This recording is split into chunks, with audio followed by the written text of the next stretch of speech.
At some point in the last few years, your company started caring about your well-being.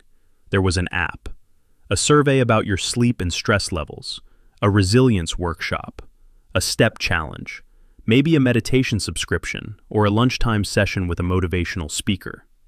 The email said something about investing in you. The wellness program was not an investment in you. It was an investment in the company's ability to say it had invested in you. Those are different things. And understanding the difference changes how you read every wellness initiative your employer has ever offered. The research on whether workplace wellness programs actually improve employee health is, at best, mixed. A study published in the journal Health Affairs followed 33,000 employees across 160 worksites and found that wellness programs produced no significant effect on health behaviors or outcomes.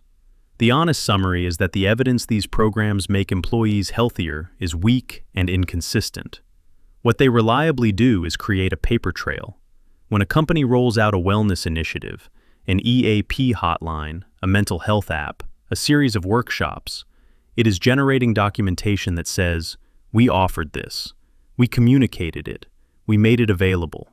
If an employee eventually burns out, files a claim, or becomes part of a regulatory inquiry about working conditions, the wellness program is the company's answer. Not because it helped, because it existed. The program doesn't have to work. It has to be documented. HR professionals have a name for this: risk mitigation. A company that can demonstrate it provided access to counseling, stress management resources, and mental health support is a fundamentally different legal entity than one that cannot. The $40 per employee spent on that app is not a wellness budget. It is an insurance premium against something far more expensive. The app was never for you. It was for the legal department. There is a second function the wellness program performs that almost nobody discusses openly. When you fill out a health assessment, answering questions about your anxiety, your sleep, your physical activity, you are providing health data to a third-party vendor your company contracted with. The vendor provides aggregate reports to your employer, but the vendor sees your individual responses, and the vendor's business model is built on health data at scale. In 2023, the Federal Trade Commission took action against a major telehealth provider for sharing patient mental health data with advertisers. This was a company whose services were offered through employer wellness programs. Employees who disclosed anxiety, depression, and stress were not told their data would be shared. The terms of service permitted it. The health information you share through a wellness program exists inside a commercial ecosystem. What you disclose about your mental and physical state is worth something to several institutions. It is worth the most to the ones you are least aware of. And you consented to all of it, not in a conversation, not in a meeting, but in a terms of service agreement you scrolled past on the enrollment screen. The deeper problem with workplace wellness programs is not what they collect, it is what they replace. Your department has been understaffed for over a year. The people remaining are doing the work of more. Requests for additional headcount have gone unanswered. The stress inside the team is visible. Higher sick day rates, people leaving, conversations that stop when management walks by. These are structural conditions. They exist because of decisions the company made about staffing levels, compensation, and workload distribution. The wellness response to structural conditions is personal.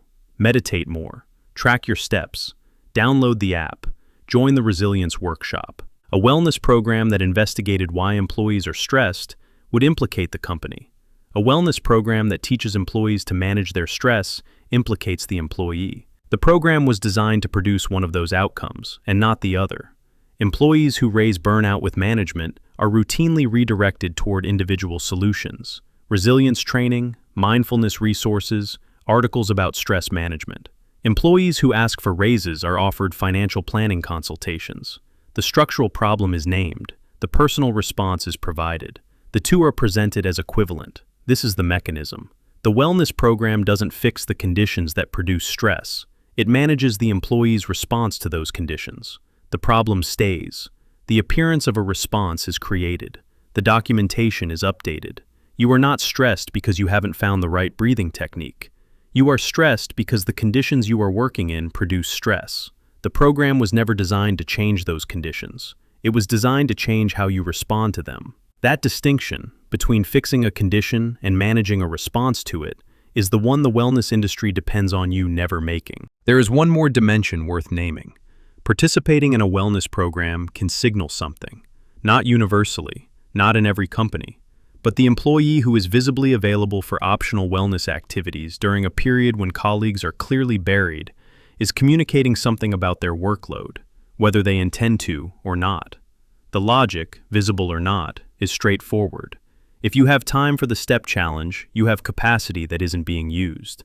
In a headcount reduction, available capacity is the first thing addressed.